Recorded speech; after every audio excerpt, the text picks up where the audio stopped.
Imagine complete transparency. Makikita nating lahat. Back in the 1990s, visionary leader Kwan pondered why the Philippines, once so promising, had not achieved its full economic potential. He famously remarked, "There was no reason why the Philippines should not have been one of the more successful of the ASEAN countries."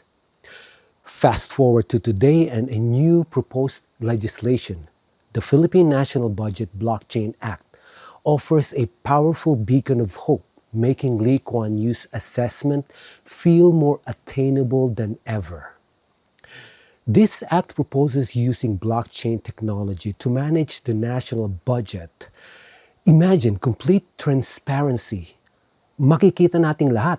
In real-time tracking of funds from collection to disbursement and unprecedented accountability in every government agency. This isn't just about efficiency, it's about trust. By virtually eliminating avenues for corruption and mismanagement, this act could dramatically increase public confidence, attract more investment, and ensure that every peso truly benefits the Filipino people. This kind of foundational change that could finally unleash the Philippines' vast potential, fulfilling Lee Kuan Yew's insightful observation. Now, I know what you're thinking. Why am I suddenly this hyped? It's way too early, and this new plan from the government might not even work. Maybe everything will just fall apart and we'll slide right back into our old corrupt system. Well, you know what? I have to be optimistic about this. I need to be. And frankly, you all should be too. Because if we don't, we are practically guaranteeing failure.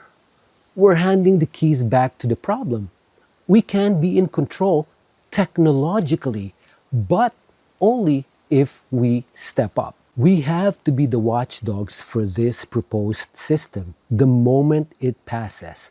We need to pay attention and do our part. Yes, it's going to be a long, brutal battle, but this major foundational change, if we do not get on top of this now, trust me, the opportunistic people will. And those are the very people who created this mess in the first place, remember? We've waited decades for a moment like this, a chance not just to complain about the system, but to change the plumbing fundamentally. The Philippine National Budget Blockchain Act is not a magic bullet fired by politicians. It is a powerful tool forged for the Filipino people. But a tool is only as good as the hand that wields it and the eyes that watch over it. Tayo lahat ang magbabantay nito, di ba? This is where the fight begins, not where it ends. If this act becomes law, the system of transparency will be built.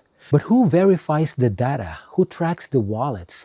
Who raises the alarms the moment an expenditure looks suspicious? We do. The system will not police itself. It will offer a mirror, but we must choose to look into it. We must organize, we must educate ourselves on how to access the public ledger, and we must demand with one unified, unyielding voice that every transaction, every peso from collection to dispersal is clearly and truly accounted for. Now, we've talked about why this could be a game changer, but we also know that every grand plan has potential pitfalls. So here's the real challenge. I want you to look past the hype. If the Philippine National Budget Blockchain Act were passed tomorrow, what would be its weakest link? Do you see a flaw in the technology itself? A loophole in how it could be implemented? A political obstacle that could derail its effectiveness? This isn't the time for blind optimism. It's the time for critical, proactive scrutiny. Let me know in the comments below. Please point out the flaws, suggest the fixes, and let's start the serious discussion. Don't wait for hope, be the hope. So, are we ready for this, huh? I think so.